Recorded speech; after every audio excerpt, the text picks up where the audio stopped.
sekarang. Iya, gimana tuh menurut?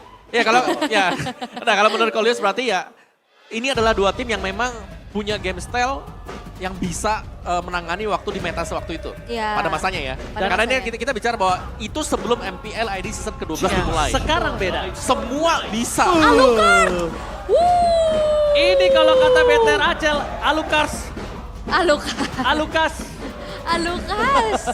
Oke, ada Alucard. Berarti ini menunjukkan bahwa Big Hero Alpha udah adaptasi dengan adanya patch sekarang. Melihat Alucard ini kan sempat kena buff. Dan juga adanya Great Dragon Spear ini.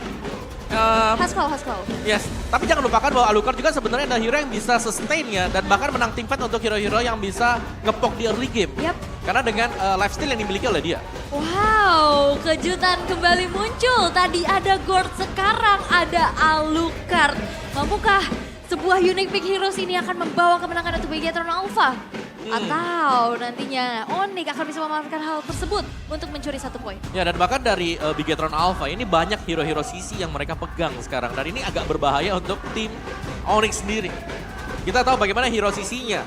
Terlepas daripada ada Valentina yang bisa copy, masih ada juga Edit dengan onboardnya. Oke, kalau gitu kita lihat apakah dendam terbalaskan atau malah semakin menjadi dendam kesumat. MPL Arena, mana tepuk tangannya?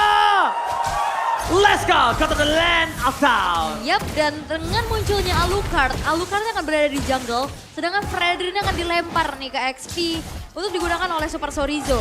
Dan kita bisa melihat gimana power dari Edit ini yang sekarang udah menjadi prioritas juga, udah mulai mengganggu lini depan dari Bigetron Alpha pula. Oke, tapi sayang sekali Vin harus coba dimakan dengan first spot karena masih bisa digapai oleh Kiboy. Mundur ke arah belakang, hampir saja. Sedikit lagi bisa dimakan oleh para pasukan dari Onyx. Yap, hampir ya, tapi memang nggak mau coba untuk dipaksakan juga. Dan kita bisa melihat peraduan kedua belah XP laner.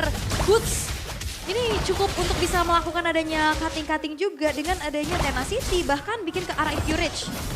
Oke, tapi Super Ken di depan sana akan coba merangkap. Akan coba di all in, Super Ken gak ada lagi jalan untuk pulang. First blood didapatkan para pasukan dari Onyx. Alucard early game memang tidak memiliki damage yang sangat maksimal, tapi tentunya di arah mid to the late game. Ini akan cukup berbahaya. Oke, mid to the late game yang akan berbahaya. Tapi sekarang Onyx masih coba untuk memegang kendali atas game yang pertama. Di mana early-nya udah mulai terlihat, ada pick off yang terjadi. Tapi pick off terjadi kali ini terhadap seorang Kibo yang masih memiliki flicker. Kayaknya tidak akan bisa dimakan. Kalaupun dimakan, all in yang sangat mahal. Mereka akan mengeluarkan soft skill flicker. Kalau soft skill flicker keluar, di turtle nggak worth it om. Yap, tapi ini dia mungkin untuk potensi yang bisa di-pick ya. Karena ada Great Dragon Spear, di mana ini adalah item yang baru keluar. Punya 70%, 70 physical attack, 10% cooldown reduction, dan juga ada 20% untuk critical chance ya. Tapi yang diambil dari sini adalah bagaimana efek pasif dia yang nanti setiap kali ada ultimate yang dipergunakan akan ada tambahan 15% movement speed. Yap. Dan biasanya ini cocok untuk Alucard juga ya. Betul. Dia bakal trigger dulu dari ultimate-nya.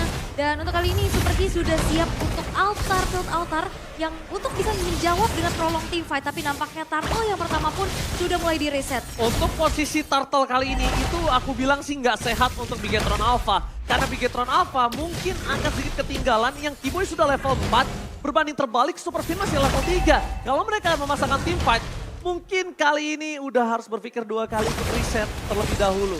Alucard belum punya power yang maksimal, sedangkan berbanding terbalik. Buying time kembali terjadi dari pasukan Onyx. Untuk membuat Bigetron Alpha gak langsung menyelesaikan turtle ini. Yap, dan kita bisa melihat dari Super Ken yang masih coba untuk catch up ya dari segi ketertinggalannya. Karena dia tadi sempat kena first blood juga. Tapi dari segi levelingnya ya hanya ada terpaut sedikit aja dan sekarang udah menyamakan dari segi levelnya juga. Turtle yang masih coba untuk di setup pula oleh Sorizo. Sudah dihadiri dengan Super Ken tapi zoning out. Oh, zoning out, the Kylie is coming! Retro bisa mendapatkan begitu saja. Menuju ke arah belakang, si kembali terjadi kertal dari saat versus Ki. Tapi nampaknya menimbulkan satu efek yang sangat mahal. Kibo yang menuju ke arah belakang. Boots versus everybody. Boots akan dipakan. Dilenyapkan begitu saja. Pertukaran satu turtle dengan 1 point kill. Setidaknya masih oke. Membuat Super Ken mendapatkan 1 point kill yang mahal. Tapi dibalik itu semua, turtle masih menjadi poin utama. Super Sorizo terkena shadow kill. Tidak ada yang bisa menghentikan. Tidak ada minion di dekat sana. Dia hilang. Solo pick off terjadi, Sorizo yang memang akhirnya dipunish walaupun ditukarkan dengan adanya nyawa dari Boots yang terjebak. Karena Bigetron Alpha mereka udah stick dengan adanya 4 player mereka untuk berada di area turtle. Tapi tadi dari Super Ken nggak sempat untuk keluarin retribution, sehingga turtle pertama pun bisa diamankan oleh Kairi. Ya, dan kita selalu melihat juga bahwa bagaimana dari kedua gold laner ini belum ada yang terlalu bergerak ya. Jadi mereka masih dengan saling farming dan juga farming. Jadi ganking kan sementara waktu masih terjadi untuk di area XP lane. Yap, dan bootsnya bahkan ini udah dipegangin ya. Dia nggak bisa digerak terlalu luasa juga. Kena po, kena efek town, kena efek knock-up, tapi di bawah. Oh, damage Chapman dengan super sakit, super tapi sat. Ya, tapi kita belum melihat item apa yang dipakai oleh Melissa ya.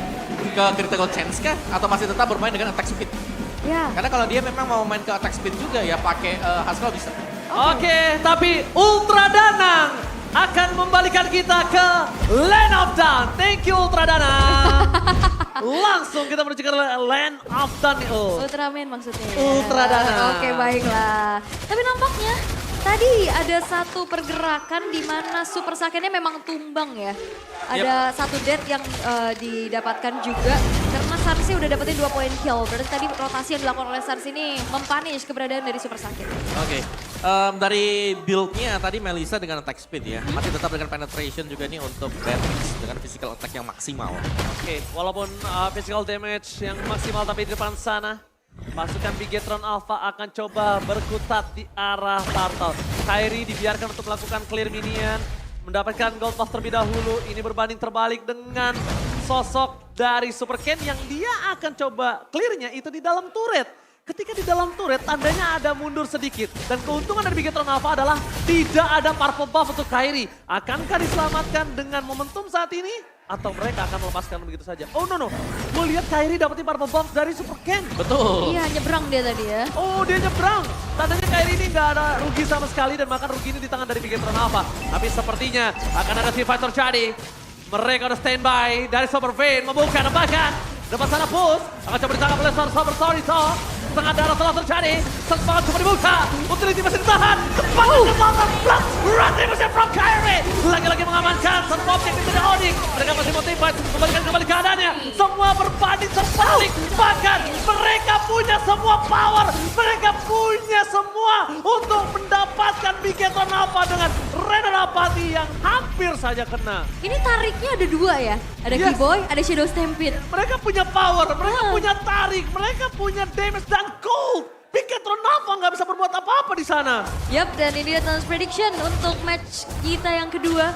50-50 masih sosok, tapi kita bisa melihat gimana cewek bisa dapetin space-nya juga. Bahkan outer turret dihancurkan. Dan wow, Kairi dengan satu buah retribution sekarang udah membuat adanya gap level antara kedua bejangler ini ada 2 perbedaannya.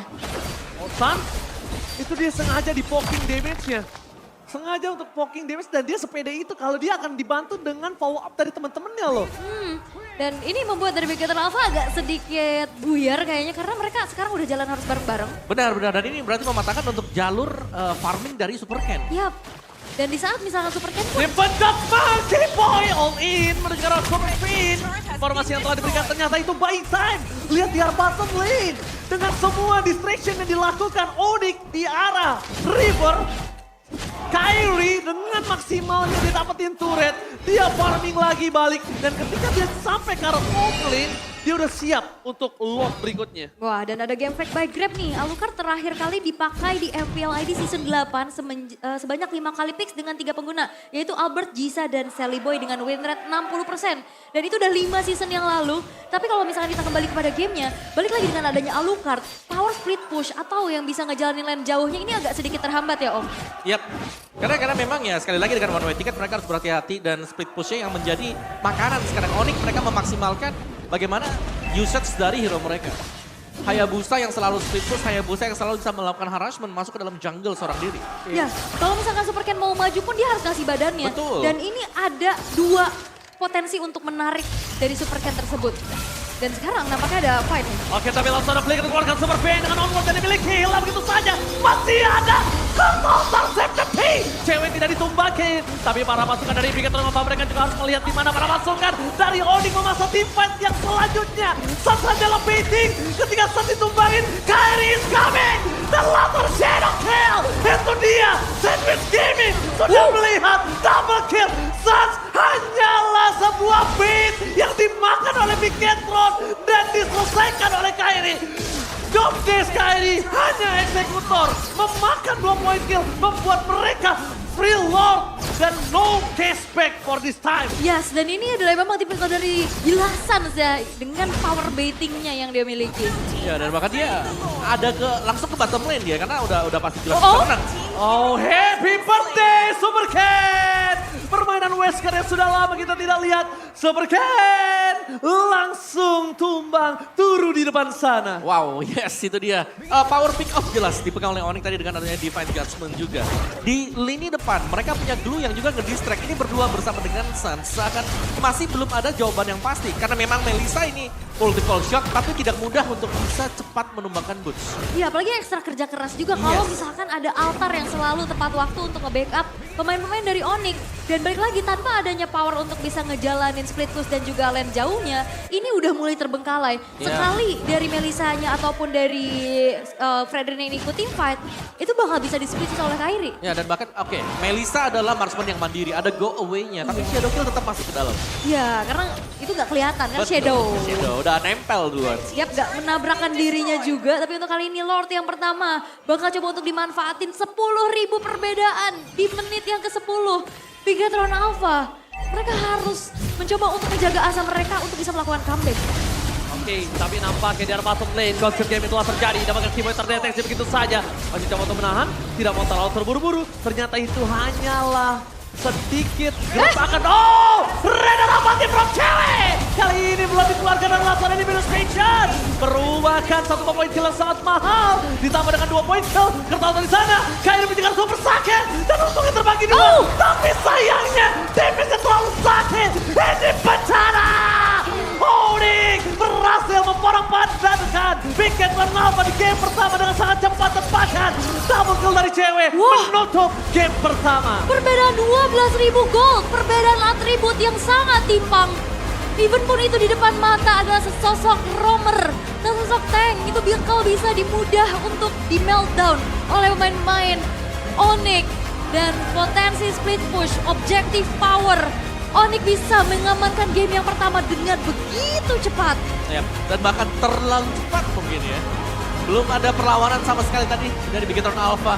Dan sesuai dengan keys to victory tadi, di mana baca pola permainan template, tercatat memang beberapa kali Super Ken. Mungkin jalurnya terlihat dan dipotong, dan bahkan harus terkena first blood tadi. Iya, first blood, terkena first blood ya, benar-benar. Iya, benar. Dan akhirnya itu membuat dirinya semakin terhambat lagi untuk farming. Betul. Dan juga terhambatnya farming dia nih di delay habis-habisan ya. Setelah, ya ini adalah tim Onyx, dimana kita tahu ketika mereka dapetin snowball sangat susah untuk bisa membalikan keadaan. Tapi ternyata untuk surprise pick tadi Alucard yang gagal untuk mendapatkan kemenangan tadi. Karena memang meskipun mereka punya power pick di Melissa, tapi untuk tim fight besarnya Melissa jelas belum punya item. Dan untuk tim fight kumpul seperti itu juga masih menguntungkan Faramis yang punya Ghost Bursters.